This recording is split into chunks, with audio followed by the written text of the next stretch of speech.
C'est Garcia en fait. Il y a l'avocate aussi là, si vous voulez.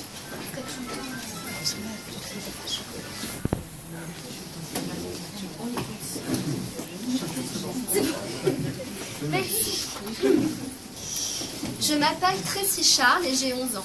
Je viens d'entrer en 6e au collège Jean Lurçat, qui se trouve tout près de mon ancienne école. L'école des cosmonautes est la plus pourrie de la ville, tout le monde le dit. J'habite Saint-Denis depuis toujours. Je suis née en 1997 à l'hôpital de La Fontaine, qui est à 200 mètres de l'école des cosmonautes et à 400 mètres de mon collège. Cet hôpital a la plus mauvaise réputation du département. Il paraît que des trucs bizarres se passent dans les sous-sols. On raconte des histoires de bébés morts et de femmes à 8 bras, mais cette dernière partie est fausse, évidemment. Certaines personnes peuvent naître avec un tout petit bras minuscule sur le côté, genre pince de crabe, mais c'est tout. Hein. Il ne faut pas non plus prendre les gens pour des imbéciles.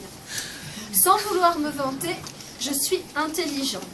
En CM2, j'avais des 20 sur 20 dans toutes les matières et j'étais tellement rapide qu'au bout de 2 minutes, j'avais fini tous les exercices prévus pour 1 heure. Du coup, la maîtresse me donnait des trucs plus difficiles, mais ces trucs plus difficiles, je les finissais en 10 minutes et après, je restais les bras croisés jusqu'à la récréation. Le problème était d'autant plus embêtant que je bavarde quand je n'ai rien à faire, ou plutôt je bavardais, car on parle de l'année dernière, une époque où je n'étais pas encore mûre.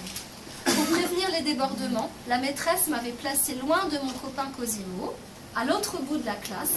Cosimo est mon meilleur ami depuis le CP. Je précise qu'il est homosexuel et moi aussi. Forcément, ça crée des liens. Et puis, il déteste son beau-père, tout comme moi. Depuis février 2007, maman sort avec un japonais qui s'appelle Takashi. Avec sa tête d'œuf et ses yeux de chien, Takashi a le physique le plus ingrat que je connaisse. Et quand il essaie de parler français, c'est pire. Il force comme un malade pour sortir les sons. On a l'impression qu'il va vomir. En plus, c'est pas pour autant qu'il parle bien. Hein. La moitié du temps, on ne comprend rien à ce qu'il raconte. Maman prétend qu'elle comprend, mais je pense qu'elle ment. Quand Takashi articule « purée » à table, comment elle peut savoir s'il veut dire poulet ou purée? D'après moi, il n'y a aucun moyen. Et c'est juste un exemple parmi d'autres. Des anecdotes comme ça, je pourrais en trouver des milliers.